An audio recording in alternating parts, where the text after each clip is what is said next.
por blefe é basicamente o oposto de aposta por valor.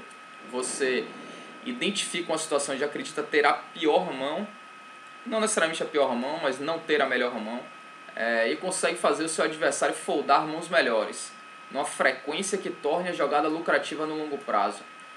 Qual é uma coisa que já de cara que a gente consegue observar? A primeira coisa que, óbvio, a gente não quer tomar call quando a gente aposta por blefe.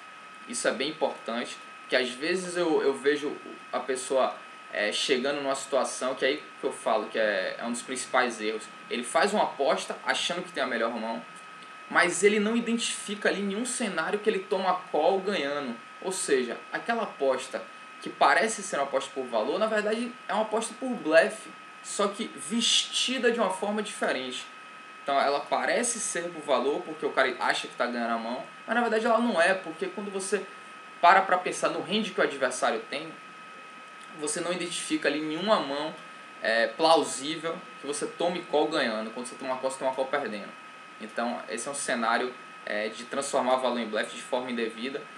Mas voltando aqui agora pro conceito de blefe, uma das coisas é óbvio, você não quer tomar call.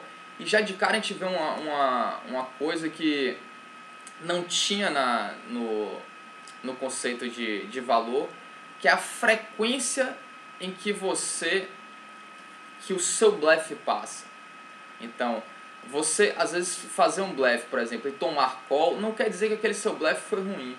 Porque às vezes ele foi feito numa frequência tal, o tamanho da aposta compatível com o pot, a relação risco-recompensa que você estipulou, às vezes você pegou a parte dessa frequência em que você toma call. Digamos que em uma determinada mão você identifica uma situação em que você acha bom apostar ali na casa dos 30% do pot, digamos.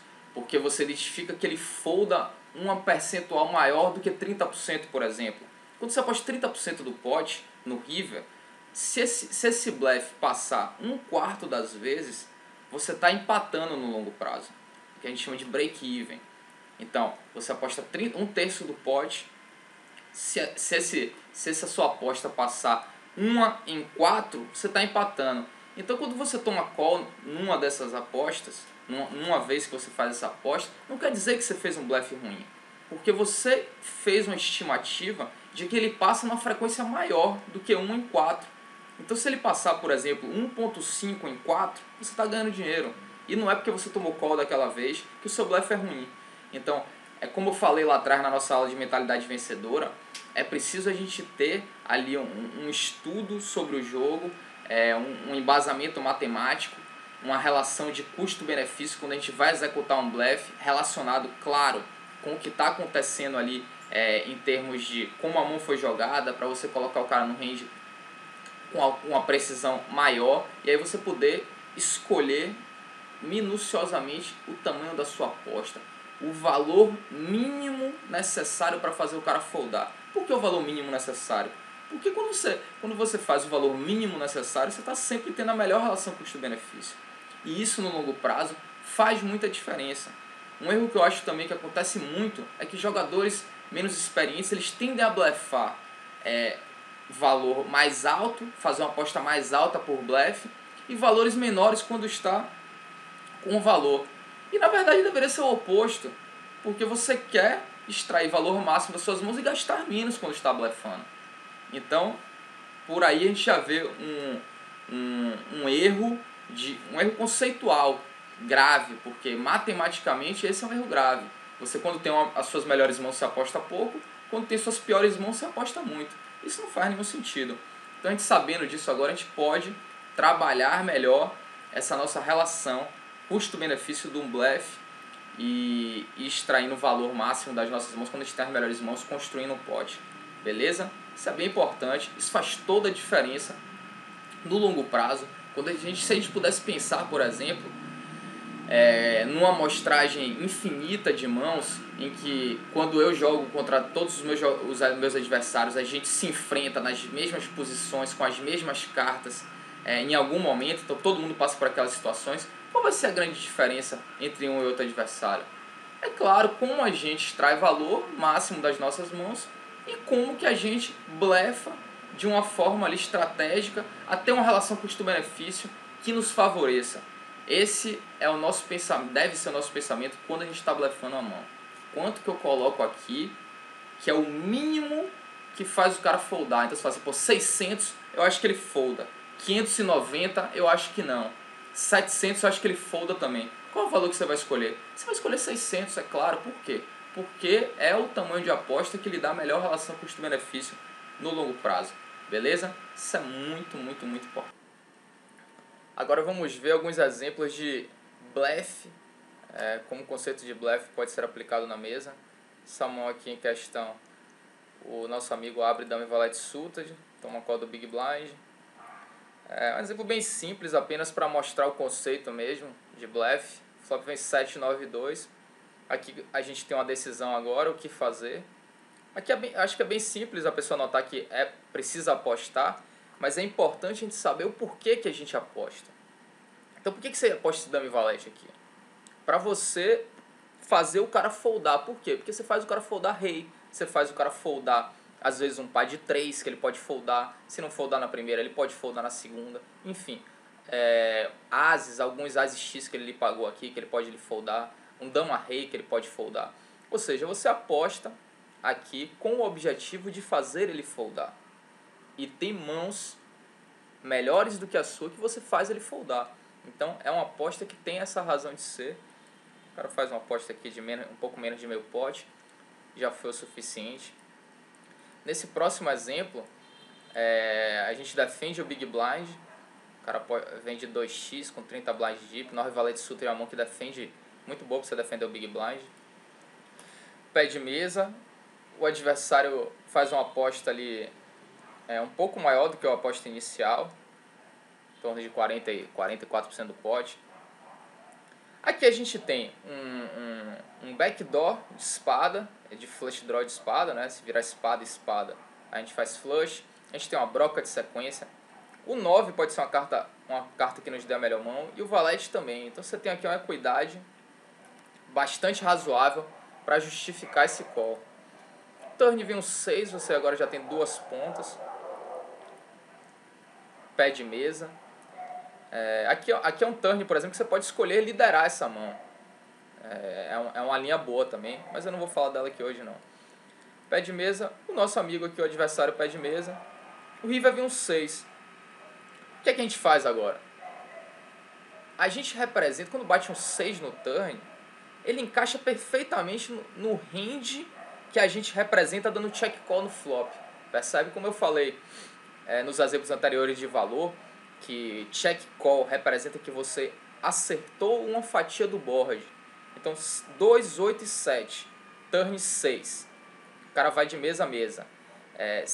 Esse 6 acerta demais o seu range. Então, o cara aqui, ele não é capaz de lhe dar call, tipo de Ás e Rei, de Ás e Dama. Ele não vai lhe dar call. Ele talvez não consiga foldar, por exemplo, um overpair. Aí ele provavelmente vai lhe pagar. Mas ao mesmo tempo a gente está bloqueando overpairs também. Então 9-9, valete, é mais improvável dele ter. Então a gente estaria tomando call aqui de 10-10, Rei, Dama e Ás. Seria basicamente o call que a gente toma. Então aqui, diante desse cenário, fica mais do que razoável a gente entender que a aposta é muito boa, que a gente faz ele foldar muita coisa aqui. Então, nosso amigo aposta ali 2.400. Eu acho que pode até ser um pouco menos, já que o cara não vai foldar o overpair. Ele só vai foldar os Ás e X dele, que ele está nos ganhando. Ou algumas outras mãos que sejam melhores que a nossa, como o Dama Rei, que ele sebeta aqui no flop. Então acho que pode ser um size um pouco menor ainda do que esse. Já que, como eu falei, o princípio do blefe é esse. Você apostar o mínimo suficiente que faz o cara largar. Então se você identificar que 1.500 é suficiente para o cara largar, aposta 1.500. Se você identificar que é 1.200, aposta 1.200. Agora não aposte 1.200, por exemplo, se você acha que 1.200 tem chance dele lhe pagar. Vá numa margem de segurança. Então escolha um valor adequado nesse sentido, mas que também não seja muito alto. Você não vai chegar aqui e apostar 3.500. Não precisa disso, entendeu? No longo prazo, isso vai lhe trazer prejuízo. Por quê? Porque o 3.500 vai passar com a mesma frequência que passa esse 2.400, por exemplo. Vai passar com a mesma frequência que passa 2.100, por exemplo. Já que as mãos que ele lhe dá call aqui, como a gente identificou, são os overpairs. Talvez um 8, Ás e 8, que ele pediu mesa no turn aqui. Ele pode lhe dar call também. Enfim, mas vai lhe dar call igual em 2.400, em 3.500, em 2.100. Então, às vezes que você toma call, você perde menos, e a todas as outras vezes passa com a mesma efetividade. Então, é muito importante você enxergar o blefe dessa forma para você escolher um tamanho de aposta adequado, que faça com que o seu longo prazo seja mais vitorioso. Beleza? Então acontece aqui às vezes, por exemplo, o cara dá call. Aí você vem aqui e fala, pensa, pô, errei o bet, não era pra eu ter betado. Tipo, um raciocínio meramente orientado pelo resultado, né? Um raciocínio que não serve. Porque essa aposta que você fez, ela não precisa passar 100% do tempo para ser boa. Baste que ela passe numa frequência que você fez ali o cálculo, que é justa para vocês, para ela ser lucrativa. Beleza? Por isso que é interessante você fazer um size sempre que melhore, aumente as suas chances de, no longo prazo, você ter um retorno melhor. Beleza? No próximo exemplo, um exemplo um pouco mais complexo, que tem tribet pré-flop, né? Isso aqui é o tribet, o cara aumenta. Aí aqui é o que a gente chama de terceira aposta, né? Que é o tribet, porque o Big Blind já conta como uma aposta. Então isso aqui, o raise, seria uma segunda aposta. E aqui seria o tribet. O cara fez um size aqui baixo, tomou call. É um size que geralmente vai tomar call. O adversário lá pede mesa. E aqui ele vai escolher se aposta, se não aposta. Poderia pedir mesa nessa mão se tivesse uma mão de valor, por exemplo, com um 8-8, 9-9. Poderia, mas o Ase 4 é uma mão que você apostando, que você faz ases melhores foldarem. Então, por exemplo, o cara tem um Ase 10 aqui, um Ase 9. Você apostando, tem uma chance grande dele foldar já no flop. Você faz eles foldar, por exemplo, um 3-3 no 4-4 muitas vezes. Se não for no flop, poderá ser no turn ou no river. Essa é uma coisa que é muito importante, a gente está sempre jogando a mão, pensando não apenas na street que a gente está jogando. Então quando você tribeta pré-flop, por exemplo, e escolheu esse size aqui de 2.700, você pode ter escolhido esse size por alguma razão, digamos, o cara paga muito tribet, então ele não vai foldar para meu tribet, então eu vou fazer um size menor, já que ele vai pagar, ele folda muito flop, foldar no turn. Enfim, se é um cara, por exemplo, que já folda mais para tribet, você já pode fazer um size um pouco maior para garantir que ele vai foldar, tal. Enfim, dá para você as razões, o que você vai encontrar, por exemplo, de consequências para o que você está identificando no cenário é uma coisa que aí tem 1 milhão de possibilidades. Mas o importante é que você chegue lá, como eu venho falando, construindo o seu raciocínio com elementos factíveis, que tenham uma explicação lógica, que sejam coerentes, que façam sentido. Beleza? Então aqui chega, o nosso amigo aposta aqui, ele faz um size pequeno.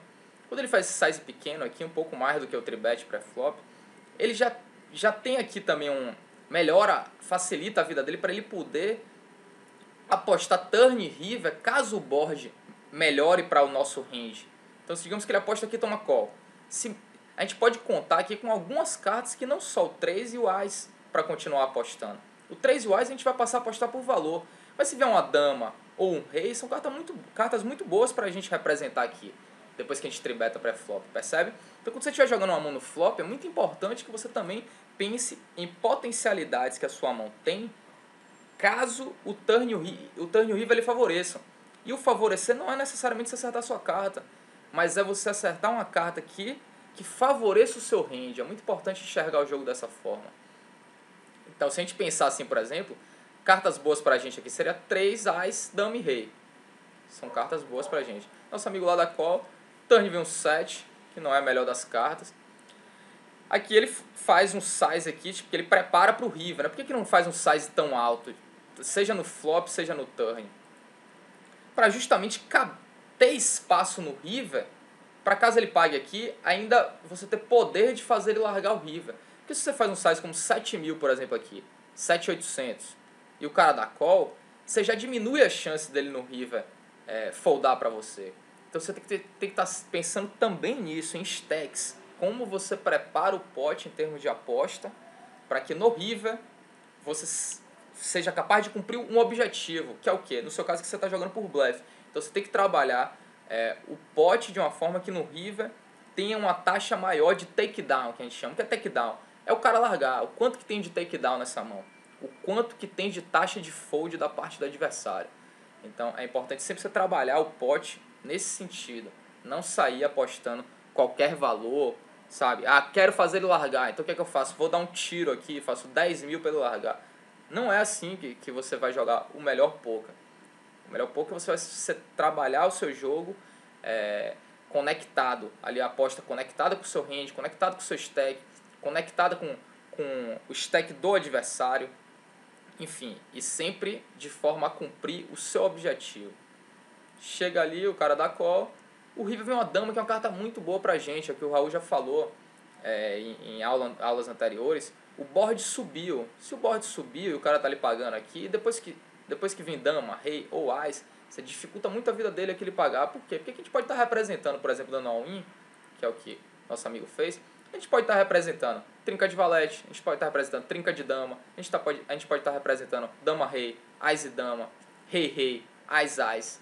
Então, aqui você já está apostando, por valor, um leque bastante amplo. E como foi tribetado, é exatamente o que você está representando. Não é o que você tem, mas não importa o que você tem, importa o que você representa.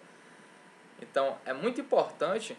Se bate aqui, por exemplo, um 6 nesse turn, nesse river, desculpa, um 8. Será que é um river bom para a gente dar all-in? Sabe? São essas as perguntas que a gente tem que se fazer. Então, a dama é boa? A dama é boa, all-in. Vem o 6 é bom? Talvez não seja, eu não gosto muito. Vai dar all-in? Depende de como o adversário interpreta essa sua aposta, qual a imagem que ele tem de você no jogo. Enfim, você começa ali a percorrer ali o que a gente chama de metagame, né? Que é esse eu acho, que você sabe, que não sei o que. Enfim, você trabalhar com níveis de pensamento. Mas isso já é uma coisa mais específica, que a gente vai chegar lá na frente. No primeiro momento a gente tem que entender a base ali de estruturar o raciocínio com lógica, pensando sempre em cumprir o nosso objetivo, né? Isso é que é o mais importante. Depois que você tem essa base construída, aí você vai expandir para um mundo de outras coisas. Mas no primeiro momento é preciso entender essa lógica, construir o raciocínio dessa forma. É isso que o Valor e Blefe nos auxilia. A gente tem que ter isso preciso, né? Quanto que eu aposto, qual é a parte do range aqui que o cara tem. Ele pode estar me pagando aqui para nesse flop com o quê? Com 7-7, com 6-6, com 8-8, com 9-9, com valete X. Então chega o 7 no turn. Melhorou o quê? Melhorou o 7. Se ele tinha 7-7, ele passou até uma trinca de 7. Mas ele larga, por exemplo, 8-8, 9-9, 6-6. Depende. É um juízo de valor que você vai ter que fazer. Digamos que você escolheu apostar, porque acha que o river fica mais difícil dele pagar, ele aguenta 2, mas não aguenta 3. Enfim, são uma série de raciocínios ali que você vai ter que formular, né? Juízos de valor que você vai ter que construir para tomar sua decisão, e não vai acertar todas, não tem esse Deus do baralho. O importante é que você esteja fazendo algo, que as suas ações estejam fundamentadas com um raciocínio coerente, estruturado e lógico. Isso é que é o mais importante. Beleza?